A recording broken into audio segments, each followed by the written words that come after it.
আমরা আজকে আমরা শুরু করছি আমাদের এই স্পেসে, আমরা যাতে সেখানে আমরা অভিনয় চর্চা করতে পারি, তার জন্য এই রঙ্গকুঠি। আজকে রঙ্গকুঠিতে স্পেশাল হচ্ছে যে আমরা তৃতীয় অন্তরঙ্গে আনন্দ উৎসবের ৮ম পর্ব নিয়ে হাজির হয়েছি। আজকে আমরা দুটো নাটক দেখব। প্রথম দর্শনে দেখব নৈহাটি রঙ্গসেনেরই একটি কথানাট্য, কথা মীনাক্ষী। নাট্য ভাবনা ধ্রুপদ ঘোষ, নাট্য নির্দেশনা দিব্যভৌমিক, আলো নাট্য নির্দেশনা দিব্যভৌমিক, অভিনয় প্রীতম সাহা। দ্বিতীয় দর্শনে দেখবো আমরা নৈহাটি রঙ্গসেনার নবতম প্রযোজনা কনকাঞ্জলি, নাটককার সমীর দাশগুপ্ত, নির্দেশনা অসীমা রয়। আর খড়গম চিচ্ছয়েদা কর্ণনাশম মহাবলাহ।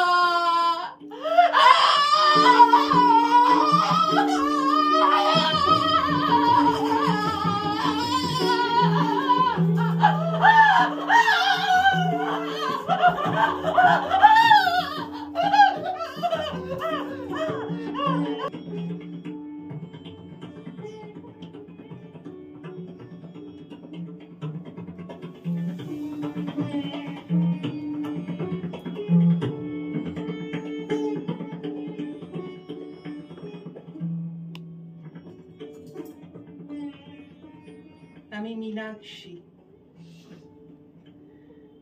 মীনাক্ষী।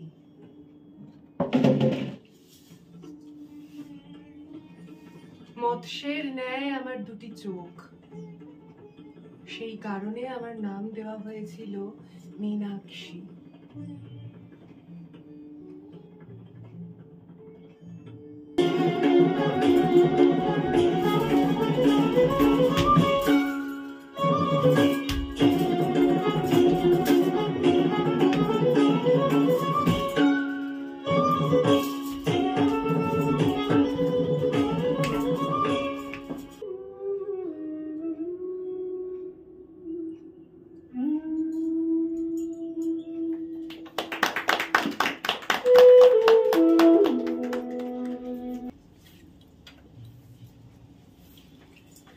আমরা দেখলাম কথা মীনাক্ষী।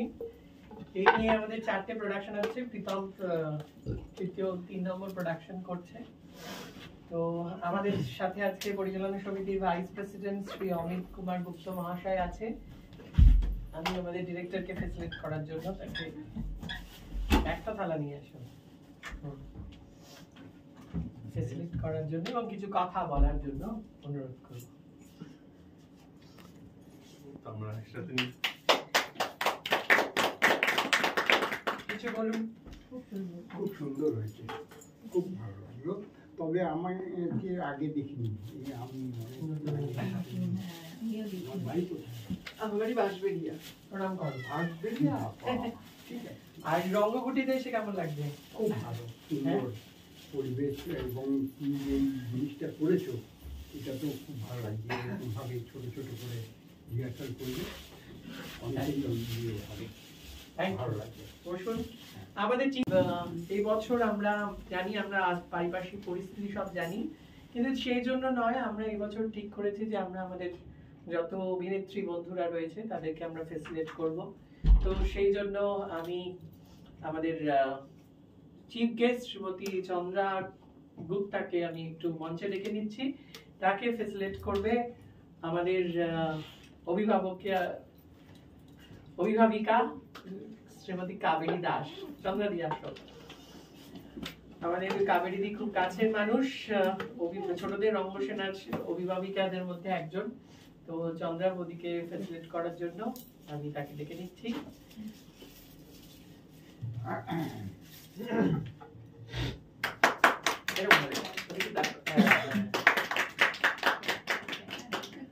চন্দ্রাবতীকে বলবো 2-4 কথা বলার জন্য। কেমন লাগছে? চন্দ্রাবতী গান শোনাতে চাই। গান শোনাবে তো? কি অ্যারেঞ্জমেন্ট লাগবে? নাচতে পারবো, নাচ করুন তাহলে। আগে বলুন কেমন লাগছে? ভীষণ ভালো লাগছে। আজকে আমি আসতে পারছিলাম না, তারপরে আমি জোর করেই এলাম। তো ধ্রুপদকে আমরা তো তেমন ভাবেই ডেকে এনেছি। হ্যাঁ, ধ্রুপদের আন্তরিক ডাকেই আমি এসেছি। চন্দ্রাবতী আমাদের কমপ্লেইন করেছিল তোমরা তেমন করে ডাকো না। তো আমরা এবার তেমন করে ডেকে এসেছি, এরপরে যদি না আসতো তাহলে আমরা আজকে তো খুব লেগে যেত। ধ্রুপদকে আমার আন্তরিক শুভেচ্ছা, দীপকে, সবাই আছে এখানে, এভরিবডি, আমার সবাইকে মানে আন্তরিক শুভেচ্ছা। এই রঙ্গসেনায় তোমরা পিপিটা সবাই কাজ করছো, আমি আরো দেখতে আসবো রিহার্সাল। আপনি যে বললেন করবেন, খুব শীঘ্রই যে তুমি আমি বলেছি করব, এখন এখানে দাঁড়িয়ে যদি বলি করব, তারপরে যদি চলে যাই ব্যাঙ্গালোরে তখন মুশকিল হবে। ওই জন্য আমি বলেছি আমি করবো, তবে করব, এটা বলেছি আর কি। পাশে থাকলেও পাশে থাকলেও তো বেশ ভালো লাগে না, একটু একটু করবো, ছোট ছোট করে করলাম, করতে ইচ্ছা আছে। আমি করেছি আগে ধ্রুপদদের সাথে, আমি করেছি, আমার এদের সাথে অনেক দিনের মানে পরিচয় থাকা, নাটক করা, ওদের সাথে বাইরে গেছি নাটক করতে, তা সুতরাং আমার ভীষণ ভালো লাগে। ধ্রুপদের যে এই যে গতি, এই গতিটা আমার ভীষণ ভালো লাগে, এই যে চালিয়ে যাওয়া ননস্টপ, এই রানিং ওয়াটারের মতো। হ্যাঁ, তো সুতরাং এইটাই কামনা করি, ঈশ্বরের কাছে এটাই কামনা করি। Thank you so much. আমরা এবার 15 মিনিটে ব্রেক দেবো। আমরা চা, বাইরে চা বিস্কুটের আয়োজন করা হয়েছে, তো এটা আপনার তো আমার তো পরের নাটক দেখবেন আপনারা দ্বিতীয় দর্শনে, সমীর দাশগুপ্তের লেখা, অসীমা রায় নির্দেশিত, নৈহাটি রঙ্গসেনা নবতম প্রযোজনা, কনকাঞ্জলি। আমরা স্টেজের জন্য একটু সময় নেব, তো আমরা সবাই আজকে তৃতীয় অন্তরঙ্গে আনন্দ উৎসবের আমরা অষ্টম পর্ব। তো অষ্টম পর্ব আজকে অনুষ্ঠিত হচ্ছে আমাদেরই নিজস্ব থিয়েটার স্পেস রঙ্গকুঠিতে। এটা আমাদেরই নিজেদের তৈরি বলা যেতে পারে, আমাদের অভ্যাসের জায়গা। তো আজকে আমরা প্রথম দর্শনে দেখলাম প্রীতম সাহা অভিনীত নাটক কথা মীনাক্ষী। এরপর আমরা আজকে দ্বিতীয় নাটক দেখব, যার নাম কনকাঞ্জলি। নাটকটি রচনা করেছেন সমীর দাশগুপ্ত। আমাদের এই নাটকটি সম্পাদনা এবং নির্দেশনা করেছেন অসীমা রায়। আমরা শুরু করছি আমাদের আজকের দ্বিতীয় নিবেদন, কনকাঞ্জলি। আমি তো জানতে পারছি না আমার মেয়ে কোথায় গেছে, কিন্তু আমার মেয়ে তো ওদের মধ্যেই বেঁচে আছে, আমাদের দেখছে, আমরা তো জানি।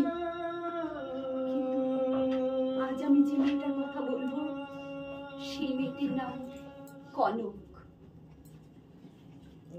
কনক শ্বশুর বাড়িতে অত্যাচারিত হয়ে সে বাপের বাড়িতেই আশ্রয় নিতে আসছি। আমি তো ঠাকুরের রোজ যাই, ঠাকুর আমারে নেও, এই অভাবের সংসারে একটা পেট তো কমবে। আমি কি অপরাধ করেছি আমি জানি না, ঠাকুর ঠাকুর তার স্মরণে ঠাঁইও দেয় না। তোমায় আশীর্বাদ করি বৌমা, তোমার যেন আমার দোষা না হয়, কেউ যেন ভাত কাপড়ের খোটা না দেয়। তোর শাড়ির প্যাকেট আর একটু মুড়ি বাতাসা দিতেছি, খাইয়া সকাল সকাল রওনা দে। পৌঁছাইতে পৌঁছাইতে অনেক রাত হয়ে যাবে গো মা। কইতাছি কি অত দুধ থেকে আইলাম, একটু বাবার লগে দেখা কইরা যায় না? আমার লাগে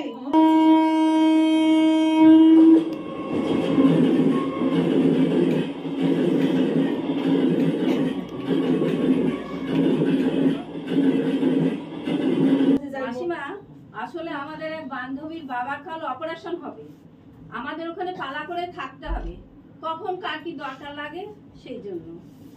তাছাড়া রক্ত দিতে হইতে পারে।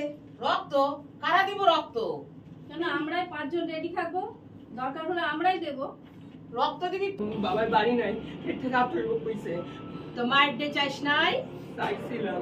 তো তিনি কি কইলেন? এই চুপ করে আসোস কেন? জবাব দে। ভাই কইছে বাবার শরীর খারাপ, ঠাম্মার অসুখ, ডাক্তারটা অনেক টাকা নাই, টাকা দিতে পারবো না মা। আই সব ওষুধ শুনতে চাই না। দুইটা মাইয়া জন্ম দিছ, 3 নম্বরটা নষ্ট না করলে তুই 3 নম্বরটাও মাই হই। খবরে শোনস পরপর 3টা মাইয়া হইছে বইলা বোর্ডারে পিড়ে মারছে। আর তোর তো ভাগ্য খুব ভালো রে যে তুই এখনো বাইসা আসস। কনককে শাশুড়ি আর বরে মিলে আগুন ধরিয়ে গোয়াল ঘরে ফেলে দিয়েছিল। ময়না আর সঙ্গীতা এসে ওকে হাসপাতালে ভর্তি করে। তারপর ও আবার বেঁচে যায়। এখন অনেক দিন পেরিয়ে গেছে। ময়না এখন অঙ্গনারীতে কাজ করে। কি দিয়েছে? না না না না, বলো তোমার কি মনে হচ্ছে বলো। আসলে নাটকটা খুবই মন ছুঁয়ে গেছে আমার, বিশেষ করে আমার। এটা জড়িয়ে দাও, আগে জড়িয়ে দাও। এটা ফেলতে পারো। আমি কিছু বলবো না এখানে, আসলে আমার মা চলে গেছে। সত্যি এরকম তো? হ্যাঁ, আবেগের সাথে মিলিয়ে নিলে। ঠিক আছে, আপনি বসুন। হ্যাঁ, খুব কষ্ট হচ্ছে, বসুন। না, এখানে লাস্টে যেটা ছিল সেই পার্টের সাথে আমার কোনো যোগাযোগ নেই। আমার স্বামী ভীষণ ভালো।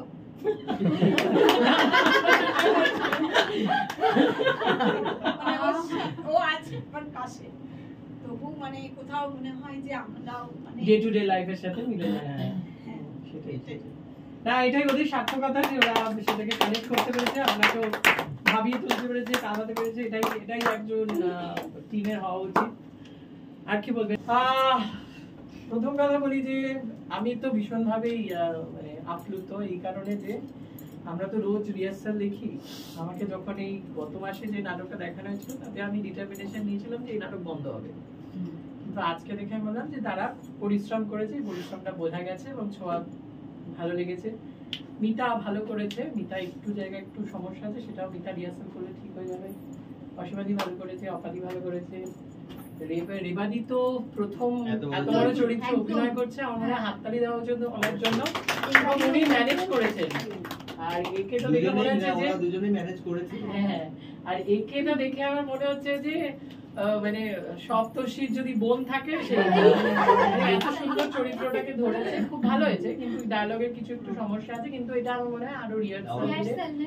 অঞ্জনদাকে তো আমরা নতুন করে পাচ্ছি। আমরা অঞ্জনদাকে বলবো যে কোনোদিনও আমাদের দল না ছাড়তে। অঞ্জনদা একজন ভালো অভিনেতা। আর দীপের মা তো দীপের মা, দীপকে জন্ম দিয়েছে যখন, তখন উনি বর্ন অ্যাক্টর। ঠিক আছে, উনি কেন অভিনয় থেকে মুখ ফিরিয়ে নেন আমি জানি না।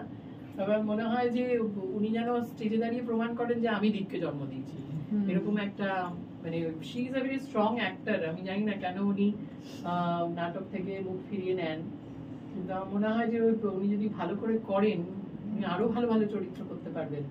এবং যেটা আমার মনে হয় যে ওনার মুখ ফেরানোর কারণ হচ্ছে যে দীপ ওনাকে কোনো রকম হেল্প করে না, উনি নিজে থেকে এইগুলো করেন। মানে নিজে থেকে নাটক করেছে, মানে দীপ কোনোভাবে ওনাকে সাপোর্ট করে না, সেটা আমি জানি। তো কিন্তু উনি নিজে থেকে এইটুকুনি, এই যেটা দেখলেন এটা ওনার নিজের। তো ফলে আমার মনে হয় যে ওনাদের তো করা উচিত। আর দিব্যেন্দুর বলবো যেটা খুব ভালো হয়েছে, কিন্তু দিব্যেন্দুর মেকআপটা নিয়ে একটু ভাবতে হবে। গলার থেকে যদি আমার মুখটা ব্রাইটার হয়ে যায়, এটা ইন্টিমেটও তো ভালোই লাগে না। অভিনয়টা ভালো করেছে, কিন্তু ওর সেটা আরো দখল দিতে হবে। আর আমি তারপরে আরো বিষয় বলবো, যে দিনে যখন টিমের সাথে বসবো তখন বলবো। কিন্তু এটা ভালো হয়েছে। আমি তোমাদের 22শে মার্চ শোটা দিয়ে দিলাম, যুক্তরাষ্ট্র থেকে কেটে তোমাদেরকে দিয়ে দিলাম।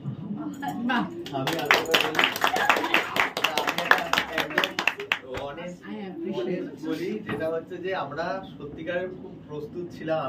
আমরা দুজনেই এটা ভেবেছিলাম ক্যান্সেল না, আমরা ভেবেছিলাম যে আমি প্রীতম আমরা ছিল যে আজকে খুব মজা একটা হাসির নাটক, আমরা বাইরে বলেওছি যে হাসির নাটক দেখবে। কিন্তু এটাকে যে আমাদেরকে তোমরা যেভাবে ভুল প্রমাণিত করলে, এটা আমি অনেক কিছু বারণও করেছি যে তোমরা এসো না। আমাকে যারা অনেকে বলেছে যে তোমরা আমি যাবো, আমি বলছি না না যেতে হবে না। আমি সত্যি তোমরা আগে যা দেখিয়েছো, আজকে যেটা হয়েছে সত্যিই খুব ভালো হয়েছে। আরো ভালো করার জায়গা আছে, এরপর থেকে তোমরা আরো বেটার করো। না সত্যি খুব ভালো হয়েছে। আমি একটা চা খাওয়া তৈরি হবে। আজকে যেহেতু একটা ডেডলাইন ছিল, সেই ডেডলাইনে ওরা উতরে গেছে। এবার তারপরে আরো রিহার্সাল করবে, ওরা নিশ্চয়ই ভালো। শেষ আমাদের নবম পর্ব রয়েছে 26শে জানুয়ারি। 26শে জানুয়ারি এখানে দুটি নাটক হবে। এক হচ্ছে নৈহাটি নান্না স্যার আমি একলব্য, আর বাঁশবিড়া নটদর্শিনীর অমানিসা। তো তো আপনারা সেদিনকেও নিমন্ত্রিত থাকবেন, আমাদের ফোন করতে পারেন, ফোন করে আমাদের সাথে যোগাযোগ করবেন। দীপেকে যোগাযোগ করলে দীপ একটা গ্রুপের মধ্যে ঢুকিয়ে দেবে। আমরা যেহেতু 15 জনের বেশি অ্যালাউট করতে পারি না, তো ওটা একটুখানি তাড়াতাড়ি সবাই যত্ন করে করবেন, তাহলে আমরা আবার নিয়ে আসবো। আর পরবর্তী কনকাঞ্জলির নাটক পরে আরো জানিয়ে দেওয়া হবে। Thank you very much. Thank you.